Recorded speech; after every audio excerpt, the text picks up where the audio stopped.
Hi, Rajnigandha. How pretty you look today. Samangani, Come on. thank you very much for having me. Yeah, so I'm so glad we got to talk today. I love the music that I hear. You post so much on YouTube and everything. Tell me a little bit about, what kind of music are you producing? Tell me a little bit about your journey, and let's get started with that. So I had accidentally started singing in school. I did not know that I was a singer, but I used to end up singing in tune, and I thought how weird that I sing just like the person who's on the radio. But it never clicked in my head that maybe I am a good singer. Uh-huh. So because I wasn't called that, nobody thought I was or anything. So accidentally my music teacher heard me and then she put me on stage. So I was already in the 8th standard when I went on stage and did a solo.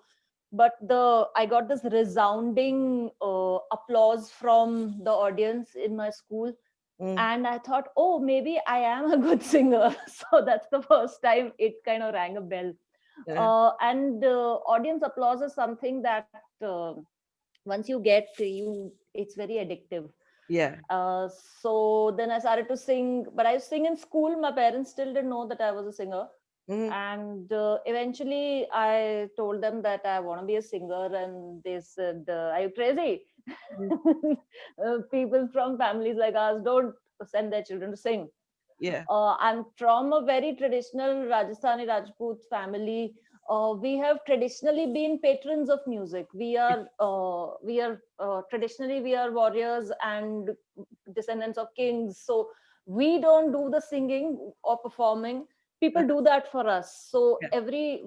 I'm from a zamindari family. So we have family musicians, just like we have family potters and family gardeners. Yeah. So we can appreciate music. We are not allowed to do it ourselves. Yeah. So that was an uphill task for very many years, because I knew that I wanted to be a singer full time. Mhm. It took a lot of efforts for me to convince them to send me to a singing class. And eventually eventually you have to come to Mumbai if you want to be a singer in India. Yeah. So that's what I did. I came to Mumbai, I started working, Mhm. and I started finding avenues to perform, because I didn't want to be those the typical struggling singers who don't have money and stuff like that. Yeah. So I was always working. So I worked in music companies. Then I started working in marketing companies that do marketing of movies. So Mhm. that really expanded my contacts in the industry. Yeah. And I had been singing. I released 3 albums in Rajasthani music. Okay. And I was getting very like middling success. Some people knew about me, and it was a small audience. Like to put numbers to it, my YouTube videos used to get like 5,000 views. Mm. My Facebook page used to get, it had like 15,000 likes and followers. So that was the limit. To sometimes people would recognize me on the street and say, okay, let's take a picture together. Yeah. Then I was lucky to get a couple of songs in movies, and one song was particularly very big called Badrik Dulania, and I thought that when that song releases, it's going to really change my life. Yeah. So then that song released, Uh-huh. and it did not change my life in any way, because it had 5 other singers singing in it. Yeah. And more importantly, I'm not the one on screen. Alia Bhatt and Varun Dhawan are dancing to it. Yeah. So nobody knew who I was. And at the same time, I also got offered to be a part of a reality show, and that was another waste of time, because there was so much politics and all that happening there. So Yeah. I was like, okay, this is what am I not doing? What is it that is not working? Because Yeah. I've literally done a song that has got like 100 million views. Mm. That time there were 100 million. Now they're, I think, 1 billion views. So I was like, okay, now I need to think of a reinvention. And I was just sitting late night watching videos, and I saw lots and lots of these versions that have started these days. So there was a song, Sia's Cheap Thrills had come out, and I saw a Carnatic music version, and I greatly enjoyed it. Yeah. Then I saw a Bhangra version and I thought, okay, let's see the Rajasthani version. Yeah. So I went and looked for it and there wasn't a Rajasthani version. Yeah. So I said, oh, there isn't a Rajasthani version. Maybe I can try. Yeah. So while I was trying to learn the song, I realized that the chords match with a Rajasthani folk song. Okay. So out of nowhere, I thought, let me add the Rajasthani song to it. Uh-huh. So I started off thinking I'll just do a Rajasthani version of, means I'll have Rajasthani instrumentation. Mm. But I ended up singing a Rajasthani song along with Cheap Thrills. Okay. So I was so unsure of it, and in fact I was so sure that people are going to laugh at me, that I was like, this, I don't even want to put budgets on it or anything. I'm Yeah. just going to stand in the middle of my house and record it. Yeah. So my house in Jaipur, I've grown up in a haveli. Mm. So we had the haveli. I just stood in the middle and Mm. I got the guy, okay, you just go around and you shoot it and let's just see. Yeah. Let's just hope that nobody ridicules me. Yeah. But that song started to grow so quickly. So I got some 35-40,000 views in the first half an hour. And Yeah. I thought, this is so strange, because I had never got more than 30,000 views on anything of mine with Yeah. my face on it. So by the end of it, it reached 1 lakh views. And I said, what is going on? And then the next day, there's 2 lakh views. Next day, 3 lakh views. Like literally every day, there was a lakh of views just going. And it was so new for me, because it was my face front and center. There was literally nothing else there.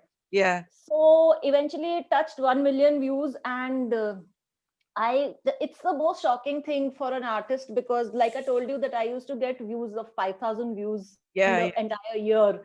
Yeah. So to get 1 million views in 10 days was shocking. And Another applause. yeah, and people started covering it in websites and news portals and all, that, hey, this new Rajasthani version of Sia's is so catchy. And, people from outside the state and all started. So it was very strange for me. And that's the first time I realized, oh, this is what kind of stardom is for a musician. When it happens, it just happens on its own. Otherwise, you're just constantly like pushing, let me get some views, let some newspaper write about me. And Yeah. now this is happening, it's just happening on autopilot. Right. So and seeing that M for a million, that next to my video, was very very, it was really very exciting for me. Yeah. I mean, it went out to, and also then I was like, but it's actually just a version of a song which is popular in America and Europe. So Yeah. how is it getting so popular in Rajasthan, and especially with really old people? Oh, they So were liking it as well. The older yes, people. and yes, that was shocking me, because I said I can expect teenagers to like it. I can expect people in the 20s to like it. I'm really shocked that really old people are liking it. Yeah. But I've talked about it in earlier interviews also. There is this thing with Rajasthanis that even if they know the language, when they speak to each other, maybe they'll speak the language, but when somebody else comes and speaks to them in that language, they shift to Hindi, because they feel that being a Hindi speaker is cooler. Oh, And of course, if you're really cool, then you'll speak in English. okay. So over the years, so many times when I would be visiting Jaipur, and if I'm buying something and I know that this person was just speaking to the other person in Rajasthani, but when I would speak to them, they would shift to Hindi. Uh-huh. So I had always had this at the back of my mind. Uh, And I was like, why don't we speak our language? Because I am in Mumbai and people really speak Marathi and they're very proud of their language. right. So when I started to read messages and the comments that were being put, I realized that a lot of the older people were saying that you have put Rajasthani and English in the same level. So Okay. you somehow, like, you have picked up the, वो राजस्थानी का आपने मतलब मान बढ़ाया है, is what people were saying to me. And I thought that was really sweet, and I had not even thought of it that way, That is because a big I've grown up responsibility. speak. Yeah. Yeah, that became like a social impact that I hadn't started off to do. I didn't go out thinking that I am going to make a difference. You just wanted to do a song because you thought, chalo karte hain. Uh-huh. So, but that was the reason why people got really, so it got so popular, because people were like, okay, you are putting Rajasthani and English in the same, because people, in India, if you speak English to somebody, then you are like cooler than the person who can't speak English. That's just how it is in our subcontinent. Yeah. So But luckily, because of the schooling that I've done, and also we were taught English, but in the house we used to speak Rajasthani and Hindi. Yeah. So I have always spoken in three languages, I think in three languages. So for Yeah. me, singing also in two languages or three languages wasn't something that was like shocking or anything. Yeah. But for other people, I think it turned out to be. And that social impact thing of it actually really helped in my branding and the song becoming so popular. So after that, I said, okay, let's do more of it. Yeah. So I I think that is ended up, huge. Making Rajasthani mainstream is a huge thing, right?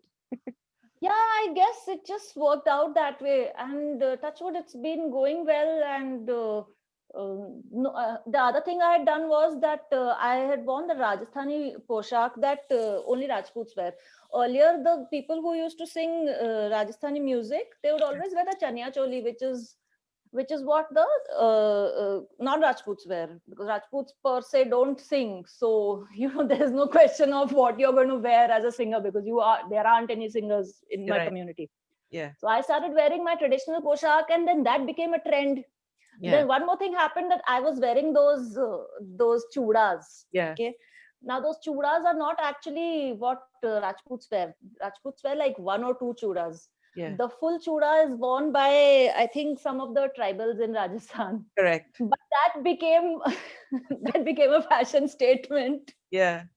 So now over the years, I see lots and lots of girls are wearing the Rajasthani poshak, the Rajputi poshak. They're wearing the chudas, and it's nice when I see that. Okay, I started a fashion trend as well as a singing trend. So And a language trend. So that is really great. And all it's accidental. worked out quite. Yeah, it wasn't at all calculated.